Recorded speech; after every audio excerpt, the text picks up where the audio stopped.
واقعه شروع وا تر دې ځای را رسېدلې وه چې حضرت ابراهیم علیه السلام د وادي السبع نه راووته، شام طرف ته را روان شو. شام ته چې کله راله، ابراهیم علیه السلام په شام کې دیره شو، هلته قیام وکړه. عمر چې 85 سال برابر شو، نو الله پاک ورله یو زوی ورکه چې د هغه نوم دی حضرت اسماعیل ذبیح الله علیه السلام.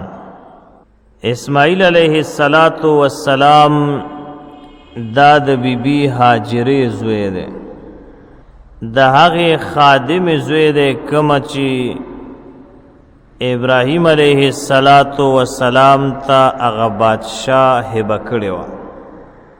بل ابراهیم علیه السلام سره خپله د تره لور چې د ابراهیم علیه السلام په نکاح کې وه، حضرت ساره رضی الله تعالی عنها ورسره هم وه. نو د حضرت ساره او د حضرت هاجره رضی الله تعالی عنهما په منځ کې اختلاف راله، چونکې دا دواړه بنې وي، خپل منځ کې اختلاف راله، جګړه راغله. خو یاد ساتئ دا داسې پاکه او مبارکه کورنۍ ده چې په دغې جګړه او په دغه اختلاف د زنانو کې یو لوی خیر موجود و. یو د کعبې تعمیر د دغه اختلاف په بنیاد باندې وشو. دویم د زمزم بهترین چینه را پیدا شوه. دریم صفا مروه کې چې کم چکرونه دي هغه مسلمانانو باندې لازم شو. یعنی د دغه اختلاف د وجنه نور ډیر خیرونه چې کم دی هغه د الله پاک بندگانو ته ورسېدل. نو د دې دواړو بیبیانو په منځ کې اختلاف راله، تلخ کلامی راغلا. نو حضرت ساره رضی الله تعالی عنها بیبی هاجری رضی الله تعالی عنها ته خبر وکړلې. نو ما ته ویلو چې د بنو اسم خپل منځ کې طبیعت یو بل سره ډیر برابر نی، خو بیا چې د یو اولاد ویو د بل نوی نو بیا دا ډیره سختي. نو دیو جن حضرت ساره رضی الله تعالی عنها غصه شوی وه، او په دغه غصه کې یو قسم وکړه چې زه به د بیبي هاجرې نه یو عضوه یو اندام به کټ کومه. د قسم وکړه. یا بعض علماء لیکلي دي چې دا قسم یې وکړو چې زه به د بیبي هاجرې نه غوږ کټ کومه. ظاهر خدا جګړه ښکاري، اختلاف دی، خو لیکن دغه اختلاف د خیر نه ډک دی او په دې کې یو لوی حکمت پروت دی. بیبي ساره چې دا قسم وکړه، غصه ختمه شوه. نو سوچ کوي چې ما خو قسم وکړه او دا خو مونږ د یو کور زنانه یو کور کې خو خامخا خبر راځي، خو زما دا قسم ډیر خطرناک دی. حضرت جبرائیل علیه السلام راله حضرت ابراهیم خلیل الله علیه السلام ته، او ورته فرمایل چې د دواړو بیبیانو جوړه دی وکړه، او بیبي ساره چې کومه مطالبه کوي نو هغه سر ته ورسوه. نو ابراهیم علیه السلام فرمایل چې بیبي ساره خو قسم کړی دی، د هغې به څه چل کیږي. نو جبرائیل علیه السلام ورته وفرمایل چې بیبي ساره دی د بیبي هاجرې غوږ سورې کی. نو چې کله د هغې غوږې سورې کو د قسم نه به دا خلاص شي، قسم به ورباندې وونړي او بیبي هاجره به غوږ کې والی واچي، نو هغې سره به نورم حسن و جمال سیوا شي. دې نه وړاندې زنانو چرته غوږونه نو سوري کړي، د دیوالو وغیرہ رواج نو، دا د دغه ټیم نه شروع شو، خو بیا وروسته پکې زنانو ترقي وکړله. هغوی څو کړل؟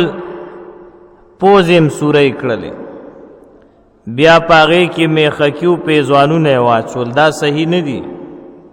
د شریعت د حکم مطابق شریعت کې دا نشته. شریعت کې چې کومې راغلي دي والی اچول زنانو د پاره دا سنت دي، نارینو د پاره نه. بعضې نارینه په غضب اختی. تاسو به ډېر خوشاټاري کتلي، دا یو غوږې سورې کړي یو رنګ یې پکې اچولی، لیدلي م دي چرته؟ د سرو زرو سره زر د نارینه د پاره استعمالول قطعا حرام دي، ناجایز دي. بس بعضې خلک ناپوهه داسې خوشاټاري وي، هغې دا غوږ سورې کړي وي او د سرو زرو هغه رنګ شانتې پکې اچولي یا والی پکې اچولي.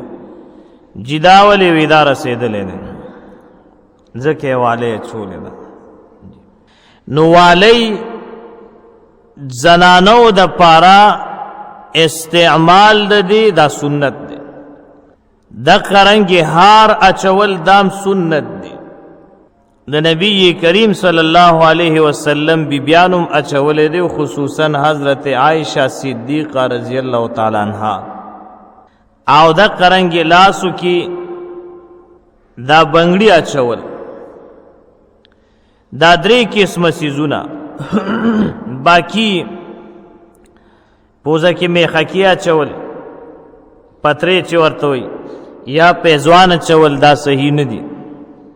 او پوزه سوری کول دام نشته شریعت کې، دا صرف د غوږونو. بهر حال بل دا زنانه به استعمالی د زیب و زینت د پاره، خو کور په چار دیوالی کې دننه داسې به نه کوي چې د خوريي د نوسي د کړوسي واده وي هغې له اچوي، یا چرته پردی یا د رشتہ دارو واده کویدن خادی وغیرہ غیل زینا. دا شریعت اجازت ورکړی دی، خو په کور کې او د خپل خاون وړاندې استعمالول په دې کې اجر او ثواب دی. او حدیث پاک کې داسم راغلی، جناب محمد رسول الله صلی الله علیه وسلم فرمایلی دي که چرته کې خاوند د زنانه د زیب او زینت مطالبه کوي او دا زنانه دا خبره نه مني، زیب او زینت نه اختیاري، نو خاوند ورله سزا ورکولی شي، جایز ده. نو دا د زنانو د پاره استعمال د چاندی د سونی دا بالکل جایز دی. نارینو د پاره د سونی استعمال قطعا ناجایز دی. دا قرنګي د اوسپنې د ګیلټو پیروزا ګوتمې وغیرہ چول دام ناجایز دي نارینو د پاره. او دا زنویم سید عبدالقادر جیلانی رحمه الله لیکلی دی، داغه یو کتاب دی غنیت الطالبین، هغې کې شته.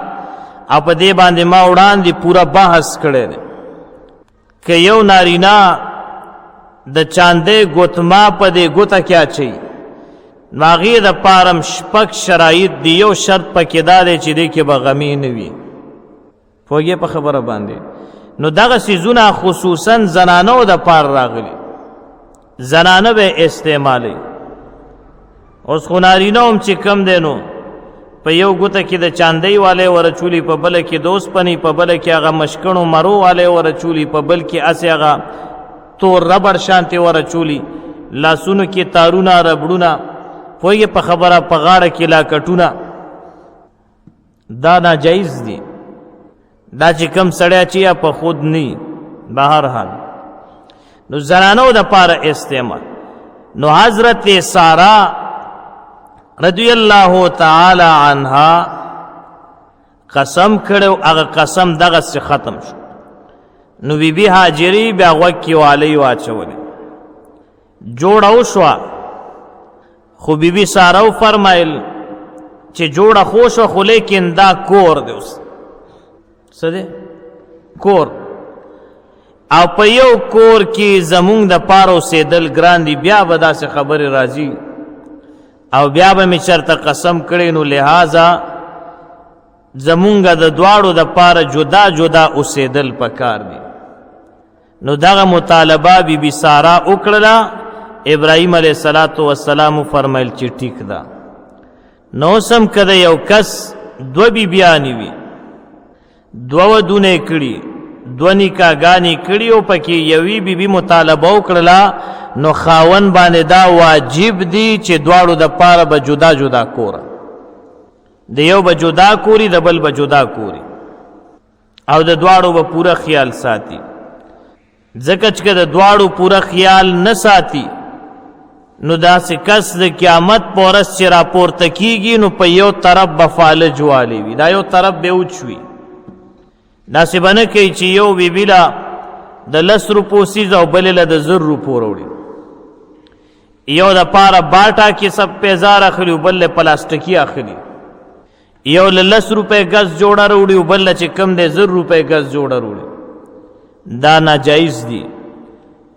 دا فرق شریعت منع کړی دی یو شان، چې یو کور ته د غوړو ډبګۍ روړې نو بل کور ته هم ډبګۍ روړې.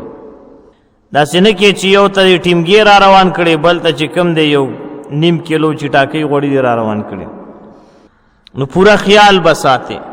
دیو جن شریعت فرمایو د قرآن حکم دی، فَإِنْ خِفْتُمْ أَلَّا تَعْدِلُوا فَوَاحِدًا.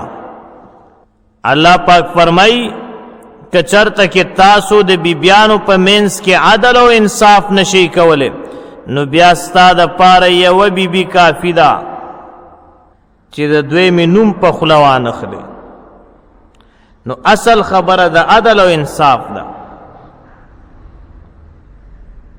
نو حضرت ابراهیم علیه السلام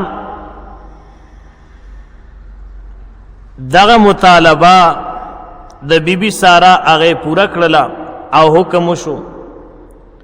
ابراهیم علیه السلام بیبي هاجرې ته فرمایل چې اسماعیل علیه السلام هم راواخله ځان سره. دا وړوکی ماشوم ورونی کې تړلی شوی او ځان سره کجورې او ستوان راواخله او اوبم راواخله، راځه چې ځو. نو دوی یې د ځان سره روان کړل. د شام نه روان شو او مکی معظمې ته راغله، او دا کم ځای کې چې د زمزم چینه ده دغه ځای ته راورسېد او پړو یې واچو. نو حضرت ابراهیم علیه السلام بعض علما لیکي چې 3 ورځې دالته دوی سره حصار او بعض علما لیکي چې نه حصار نو، بس دوی آلته پرېښوده. ابراهیم علیه السلام تینا را روان شو. نو بیبي هاجره فرمایل خلیل مونږ دې چاته پرېښودو؟ یو ځلې ووی، بیا دویم ځلې ووی، بیا په دریم ځلې م وویله. نو چې کله په دریم ځل ووی، نو حضرت ابراهیم خلیل الله علیه السلام ورته فرمایل او وی ویل چې ما تاسو الله تعالی ته پرېښودلی د الله په حکم باندې، حکم راته الله کړی دی او الله ته مې پرېښودلی. وی بیبي هاجرې ورته فرمایل چې اے خلیلا مونږ دی چې الله ته پرېښودلو، نو انشاءالله مونږ به نه ضایع کیږو. د الله په حکم دې پرېښودی یو، مونږ ته د الله حکم په سر سترګو باندې منظور دی. د الله حکم په سر سترګو. بیبي هاجره غیږ کې وړوکی ماشوم دی، زمانه کې به زنانه داسې را پیدا کړي یا چرته شته صوبه سرحد کې به وي، زم ټول پاکستان کې نشته. هغه دیندار او تابعدار بیبیانې وي او دغه علاقه چې کم دی هغه وخت کې شاړه وایس هم نو، بیت الله شریف هم نو. ځکه د نوح علیه السلام قوم باندې چې کوم طوفان راغلی و هغې کې هغه آبادي ټوله تلې وه صرف بنیادونه پاتې وروسته به راشي تعمیر د بیت الله کې صرف بنیادونه پاتې و هغې باندې هم خاوره راوړېدلې وه بندو نو دا بیبي او وړوکې ماشومې پرېښوده هسې دې زمانه کې به یو بیبي د الله په حکم باندې داسې قرباني چرته ورکي یا د خپل خاوند به داسې تابعداري وکړي نه ډېره مشکله ده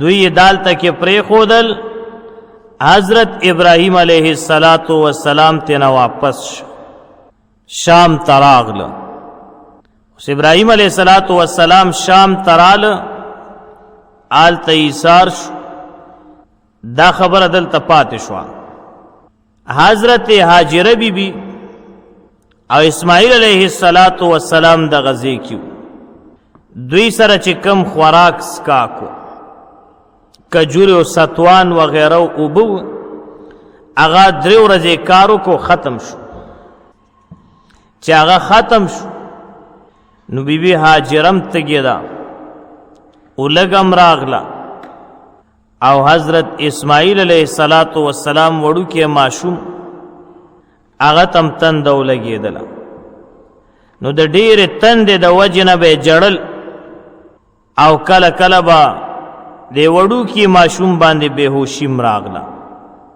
بیبي هاجره ډېره خفه ده چې دلته خو آبادیم په نظر باندې نه راځي سشتم نه ګوره د الله د حکم د خاطره څومره تکلیف تیری مونږ او تاسو د الله د حکم د خاطره په ګرمۍ کې یو مونځ قدرې ته نشو درېدی مونځ لم اراده ګډوړې نور خبرې خو لا پرېږده هغه عبادت چې د ایمان نه بعد اوله درجه ده او بعینه ایمان دی الله تینا قرآن کی په ایمان سره تعبیر کړی دی الله فرمایي وما کان الله لیضیع ایمانکم ای صلاتکم بهر حال مونږ ته الله پاک ایمان ویلې دی مونږ تاسو د خپلو ګریوانونو کې به وګورو او د خپلو مسجدونو حال به وګورو خصوصا په دې موسم کې د سهار او د ماسخوتن جمع خو وګورئ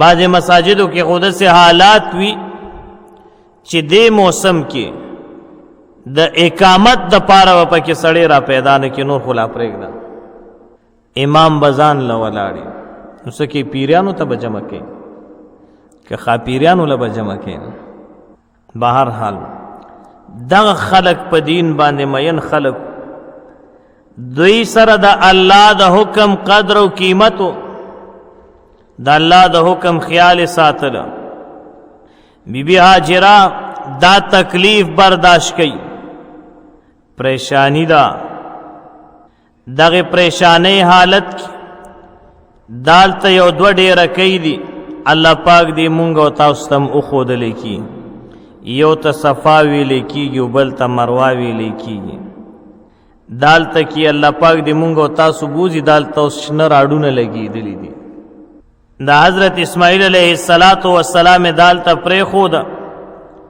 بیبي هاجره دې یو ډیره کوي ته وخته او ګوري که چرته آبادي په نظر راځي چې هغه ځینه اوبه راوړم چې دا تنده ختمه شي خو چې کله ورغله نو څه په نظر باندې نه راځي بیا دې بلې ډیره کوي ته راله نو تقریبا 9 چکر یې داسې ووهل خو دغې دوران کې چې وی کتل یو زمری را روان دی د حضرت اسماعیل علیه السلام طرف ته نو دا نورم وارخطا شوه چې دا خو زناور رالو دی خوا زما وړوکی بچی دی ورونه کې پروت دی نقصان اونه رسی چونکه ازمری زناورو رال د حضرت اسماعیل علیه السلام خوا ته راورسېده د بیبي هاجرې د را رسېدو نه وړاندې نو چې کله اسماعیل علیه السلام ترا نږدې شو نو هغه بوی کړلو او بیا ښکلې که او خپله لکۍ یې ښکته کړله د ادب مظاهره یې وکړه او کېناسته او لږ ساعت بعد سر یې ښکته کړی و لکۍ ښکته واپس لاړه زناور دی خو د نیکانو په قدر باندې پوهېږي د نیکانو قدر کوي خیال ساتي د یو زمري دا کردار وکړه د حرم شریف چې څومره زناور دی هلته آس پاسه الله پاک د هغوی په ښکار باندې پابندي ولګوله الله هغې زناورو له عزت او قدر ورکړه ځکه هغه د اسماعیل علیه السلام قدر وکړه نو څه د خیال دی چې عام مسلمانان د نیکانو د دیندار خلکو قدر کوي او د هغوی عزت کوي د اولیاء او د بزرګانو نو الله به دوی له قدر او عزت ورکوي که نه به ورکوي ورکوي به والله الله غیرتی ذات دی نو هغه زمری واپس لاړه بیبي هاجره علیه السلام چې راورسېده نو ګوري چې د حضرت اسماعیل علیه السلام د خپو طرف ته په هغه شګو کې اوبه راخوټ کېدلې دي یوه چینه د اوبه داسې را روانې دي راخوټ کېږي نو بعض علما لیکي چې حضرت جبرائیل علیه السلام راله وزرې و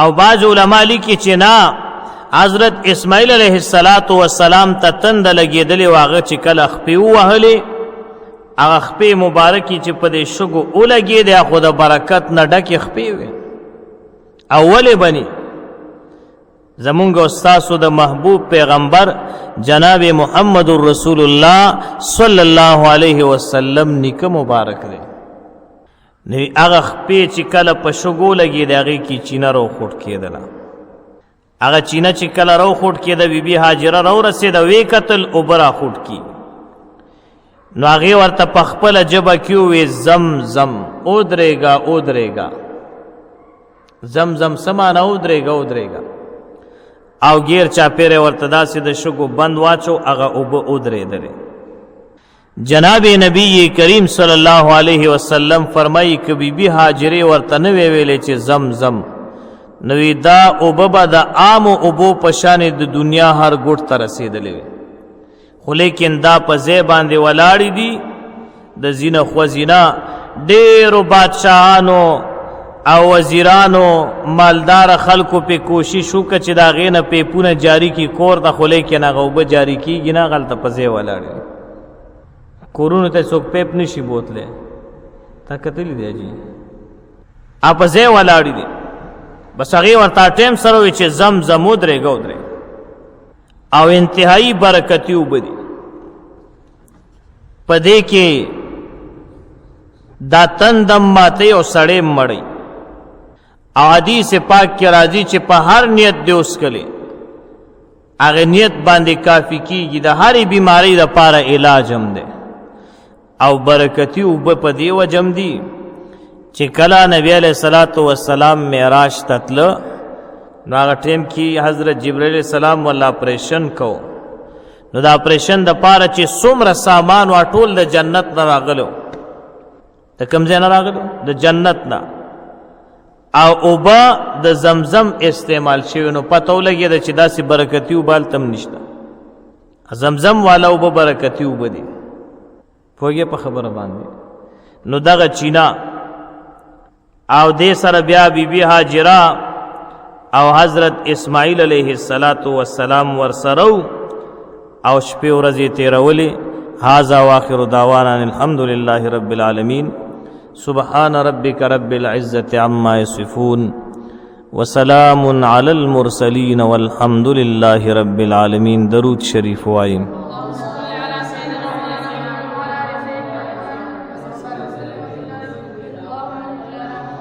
اللهم صل على سيدنا ومولانا محمد وعلى آل سيدنا ومولانا محمد وبارك وسلم وصل عليه اللهم صل على محمد عبدك ورسولك وصل على المؤمنين والمؤمنات والمسلمين والمسلمات. ربنا تقبل منا إنك أنت السميع العليم وتب علينا يا مولانا إنك أنت التواب الرحيم. ربنا آتنا من لدنك رحمة وهيئ لنا من أمرنا رشدا. ربنا هب لنا من أزواجنا وذرياتنا قرة أعين واجعلنا للمتقين إماما.